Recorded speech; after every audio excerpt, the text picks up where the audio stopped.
All clear. Dispatch, enjoy your ride.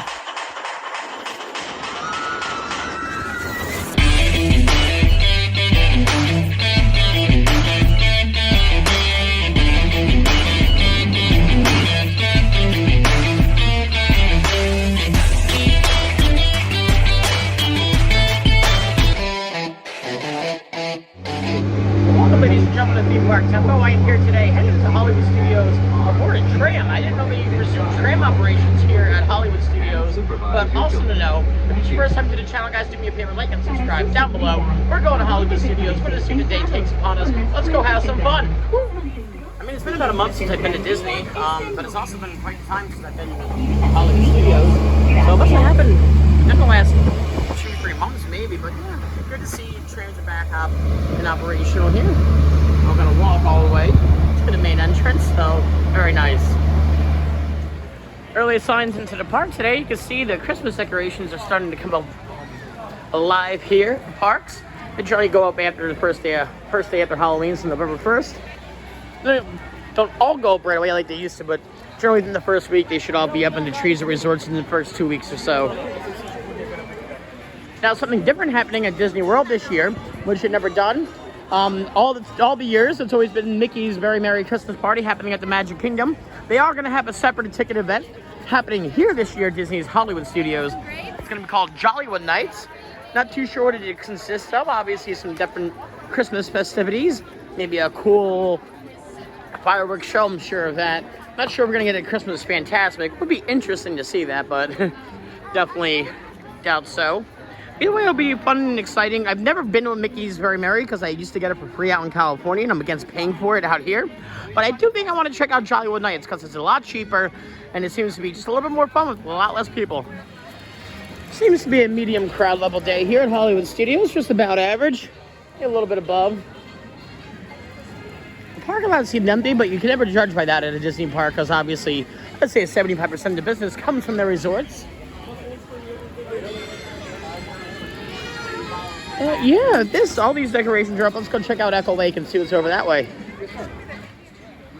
Well, the Christmas Santa hat is on top of the dinosaur, and the ornaments are around Echo Lake, and as well as these lovely, lovely old school decorations all around. I love them. The Santa Claus and the Jingle Bells. I mean, the grand Christmas tree is up and rocking and rolling, looking beautiful as ever. This area does really come to life at night. Not sure if I'll be here for nighttime, but I'm definitely going to come back and do a Christmas tribute video, hopefully for each park, or maybe just Disney in general. We'll see. Yeah, looking beautiful. Love it. Standby queues seem to be long around the whole park. However, we're going to try to single ride a rock and roller coaster right now, so that's going to be the plan, and see how long that line is. Got a quick ride on good old Vekoma Indoor Family Launch Coaster, starring Aerosmith. Decorations are up though around Sunset Boulevard here, looking lovely. Christmas music's playing, I love it. This goes all around, it's about the first week of January. And it is the busiest time of year here at Disney for sure. It is right around now, the Christmas season. Full swing, even though it's not even December yet. I love it though. Christmas starts the day after Halloween, in case anybody is wondering. Leave a comment down below if you think Christmas should wait until this December and give me your reasons why. I'll tell you all the reasons why it shouldn't. But I want to hear yours against mine first. Alrighty guys, it's time to rock and roll with Steven Tyler and the gang here at Rock and Roller Coaster starring Aerosmith. Also back this way is Lightning McQueen's Racing Academy. Actually never experienced it, but more of a kid-friendly show. Let's get some thrills in today though. Rock and rolling. Only posted a 50-minute standby queue. So yeah, I think I'm just gonna go ahead and jump on the single rider line, which looks to be closed maybe, I don't know. If that's the case, that's unfortunate. We'll see if it is open or not. Now it looks open. Cool, very nice. I mean, posted 50, but this is as far as the queue goes back. You wrap around once, back up the ramp, and you're inside the building. This is the single rider queue. Not sure which one I'm better off in, but let's see. how long the single is. If it's less than 30, I'll be happy. So, you know, I can't complain too much. For your safety and the safety of those around you, please do not climb, sit, or stand on any of the walls. Very important. Listen to this. Safety of those around you. It's not hard. Do not climb, sit, or stand on any of the silver walls, of the silver aerials or walls. Welcome, y'all, to G-Force Records. Alrighty, folks, it's been about 20 minutes until we made it to the breakoff point here in the queue. So it should be about maybe 10-15 minutes before more. Still a bit in the posted standby queue. Probably would have waited about a half hour on the standby anyway. All in all together, not the worst wait in the world with how crowded it does seem to be altogether today. Just so you know what's rockin' here, Rock and Roller Coaster is a loud, thrilling, high-speed roller coaster type ride that includes sharp turns, upside-down maneuvers, and sudden drops and stops. For your safety, you should be in good health and free from high blood pressure, heart, back, or neck problems, motion sickness, or other conditions that could be aggravated by this adventure. Expectant mothers shouldn't ride, and all passengers must meet the minimum height requirement. If you're traveling with kids, be sure to keep an eye on them. And remember that you'll need to stow all bags and loose items. If you're traveling with any large packages that won't fit at your feet, you should leave them with someone who's not riding. Oh yeah, and any passengers in wheelchairs must transfer to a limo train to join this adventure. Well, I think that about covers it. That's the business, and the fun's just ahead. Rock on.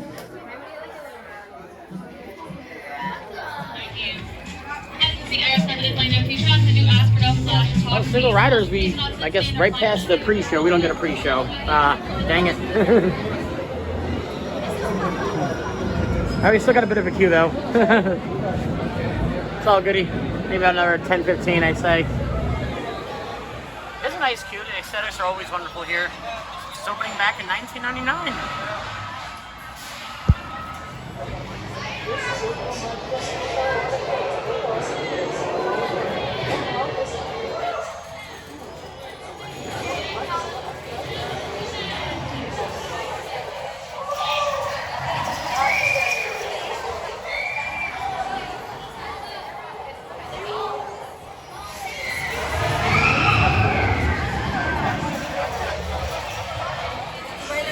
So I stuck it out for you, and it turns out that the single rider line is just as long as the standby. So I mean, it's a single rider like I am today. It doesn't make a difference. If you're with a group of people, try for the standby because the single rider is just as long, and at least you get to ride with whoever you're with. Alrighty, folks. Altogether, 49 minutes I've waited. So there's a minute under the standby queue. It's pretty close to what it was posted. Disney doesn't play their standby queue, so I may have been better off in the standby queue. Case in point, do the standby unless it's ridiculous. Anyway, I've been given granted row 3 here. Unfortunately, this is the one Disney coaster I can't take you on, even with the GoPro. I can take you on Guardians, which makes no sense. But they yell at you for this. It's all good either way. See you when we get off a Rock and Roller Coaster. Rockin' and rollin' time here as always on the Rock and Roller Coaster. They had a lot of new special effects inside that ride. I do gotta say, I am semi-concerned though. Let's find our picture first. Where are we at? I don't see myself. I got a little new train maybe now. Oh, there I am, right there in the green. Eyes shut. But I'm a little concerned.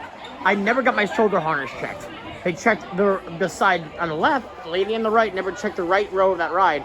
Obviously, I was safe, and I always check it on my own to begin with, but a cast member never came around and checked my shoulder harness, which is very concerning because Disney's first key is safety, and my shoulder harness was not checked. It's all good, I'm safe, but that needs to be something that needs to be addressed before a roller coaster train ever gets dispatched.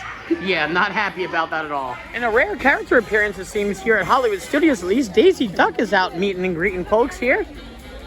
Taking distance pictures. No line per se. It's not a complete meet and greet, but you can take a picture with Daisy if you need to. Very cool and exciting. Very nice. Chip and Dale are out there playing in the courtyard in their Christmas gear up, it looks like. Let's go see what they're doing. This can be up to some mischievous acts here.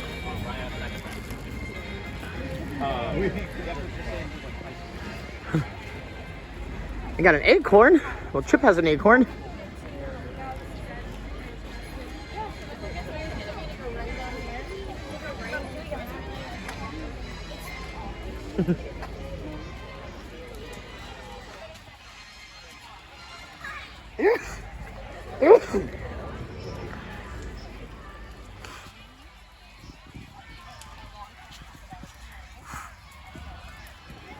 headed over here to Walt Disney Presents, a very overlooked attraction and underrated in my opinion. Walt Disney is one man's dream. None of this would be possible. ABC, ESPN, none of this without the man who started it all, Walter Elias Disney, born December 5th, 1901. And he has changed the face of the earth. Very few have touched so many people on this earth like Walt has. Original tiki room, walking through nature's wonderland over at Disneyland. Original model of Main Street. Disneyland, 1954, a year before park opening. Penny Arcade. It's actually modeled after a small town in Marshland, Missouri, if you're unaware. Walt Disney's childhood desk, very cool they have it here.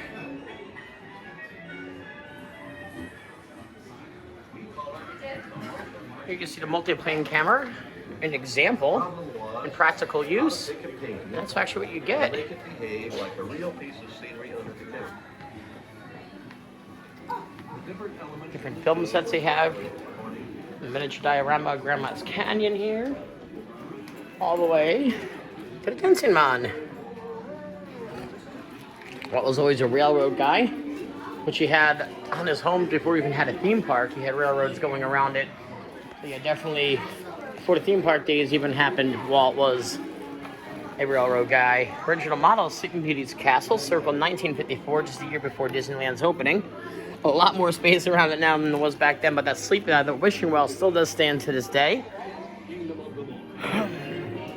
If you look, the original Fantasyland did not look like that. I hate to tell you. The original Fantasyland was very more fair-like. So the front part of this model is correct, the back so not so much. Here you can see an example actually at the original Disneyland model, which they have one of these over at Disneyland in Great Moments of Mr. Lincoln. Not sure this one that's on borrowed from them or not. Maybe not. Maybe this is the same model. Looks very similar. Could be just a replica. But the original Fantasyland was very fair-like, and you have none of that medieval theming like you do today. So yeah, that model is very inaccurate right over there, compared, as you can see, portrayed correctly here. Paradise Pier, now known as Pixar Pier, Disney's California Adventure. The Maliboomer, original Army Swing guys. It is a great area, it's a great park. Disneyland is very undervalued in the theme parks just because Disney World is so huge. But in my opinion, I like the nostalgia of Disneyland much better than the hustle and bustle of Disney World. Disney parks around the world. 20,000 Leagues Under the Sea memorabilia, and here's Disney World's Cinderella's castle. It's a Small World memorabilia, very cool, very nice. And these used to be their own separate displays, and they kind of mashed them all together here. And they did cut this whole area short. This used to extend all the way down. Now you can either go meet the live action Ariel from Little Mermaid, or you can watch the theater show here, which is in 11 minutes, which I've seen the show plenty of times. So I'm just going to go walk around and go back into the resort area. But I do love strolling through One Man's Dream. It is very nostalgia. It hits the heart. It is warming, and it's always great to pay tribute to the man started it all. Alrighty, folks, decided to hop aboard the Hollywood Tower Hotel. Twilight Zone Tower Hotel here, posted a 50-minute standby queue. As always, let's play a Disney game. Posted standby queue versus what we actually wait. You know, the Rockin' was posted 50. I waited 49 on the standby. So if you're with a group of people, sometimes you're just better off doing the standby. This looks like it loops around once we're into the courtyard. So I'm going to guess about 30 minutes we're waiting in this line.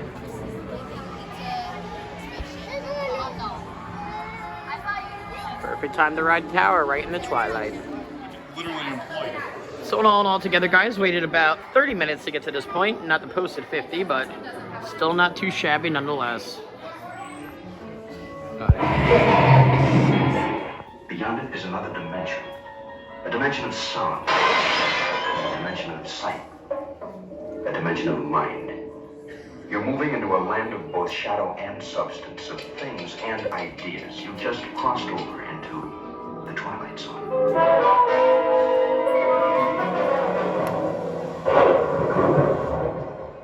Hollywood, 1939. Amid the glitz and the glitter of a bustling young movie town at the height of its golden age, the Hollywood Tower Hotel was a star in its own right, a beacon for the show business elite. Now, Something is about to happen that will change all that.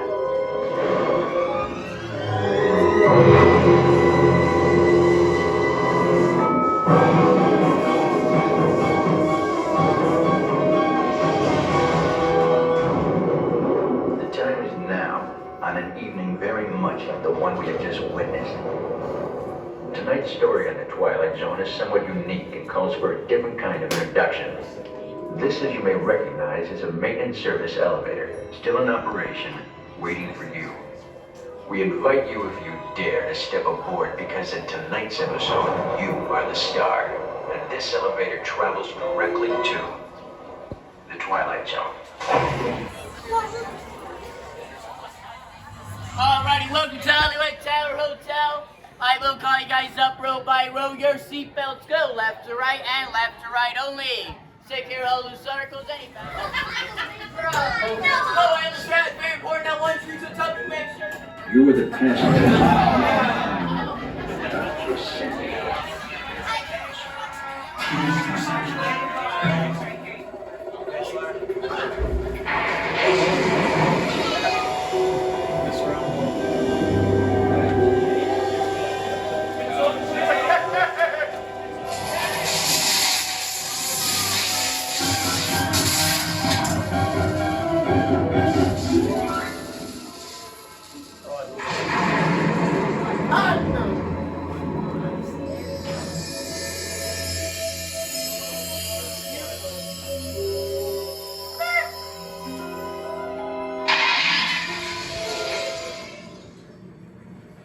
One stormy night long ago, 5 people stepped through the door.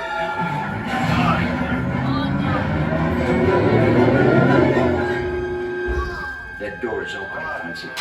This time, it's open for you.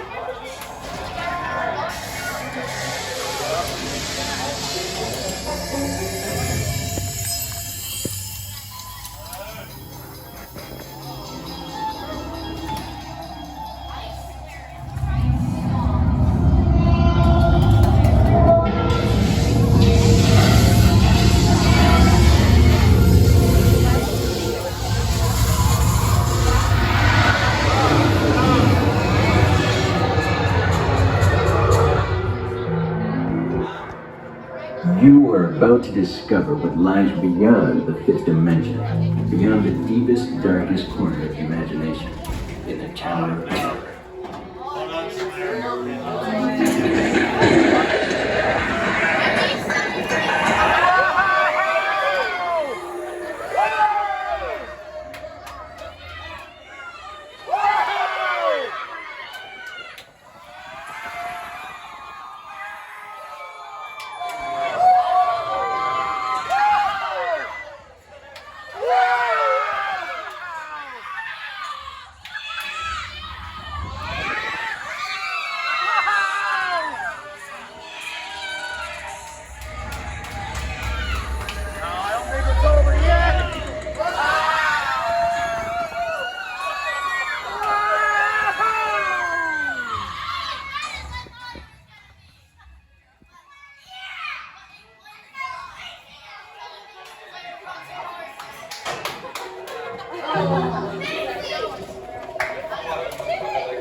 A warm welcome back to those of you who made it, and a friendly word of warning. Something you won't find in any guidebook. The next time you check into a deserted hotel in the dark side of Hollywood, make sure you know just what kind of vacancy you're filling, or you may find yourself a permanent resident of the Twilight Zone.